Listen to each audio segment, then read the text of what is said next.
We'll start by washing our russet potatoes well, and then pouring olive oil and salt to cover them completely. Then we will bake them for the first time at 425 degrees.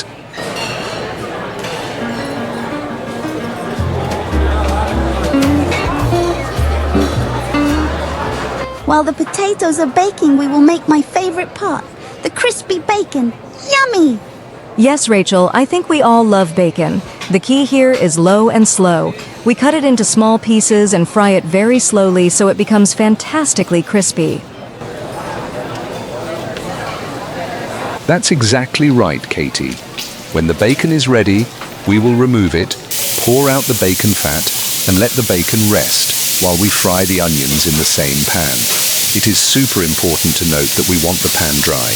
Do not add back any bacon fat or oils or butter to fry the onions. You will see in a minute why we do this. Yes, we want the onions dry so the bacon stays crispy, and so that we only add heavy cream to the potatoes to soften them into a mash. Stay tuned for that.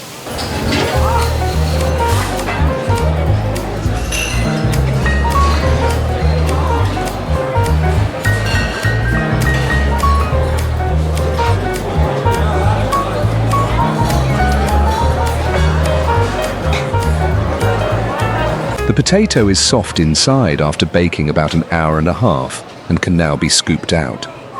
We carefully cut out the opening about 70% up the potato and can begin removing the flesh. For 2 russet potatoes, you will end up using almost 1 pint of heavy cream.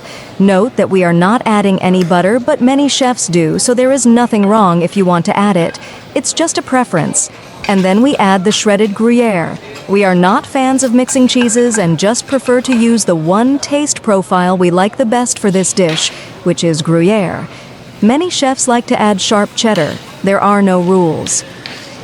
When we have a good mash, we also add back the onion-bacon mixture. Leave some for a topping we use at the finish line.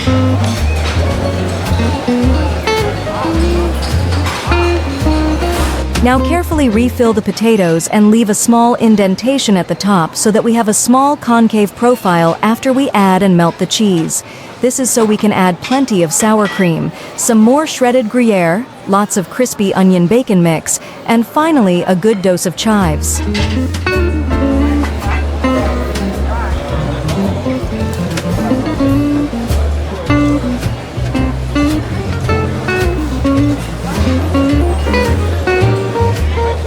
So there you have it, folks. Each potato easily feeds 2 people, so this is a recipe for 4. Amazingly delicious comfort food, and maybe something you want to put on your Thanksgiving table this year. If you enjoy our videos, please subscribe. See you again soon. Bye now. I'm Frank. I'm James. I'm Katie. I'm Mariah. I'm Rachel. And I'm Lassa. And together, we are Lass's Kitchen.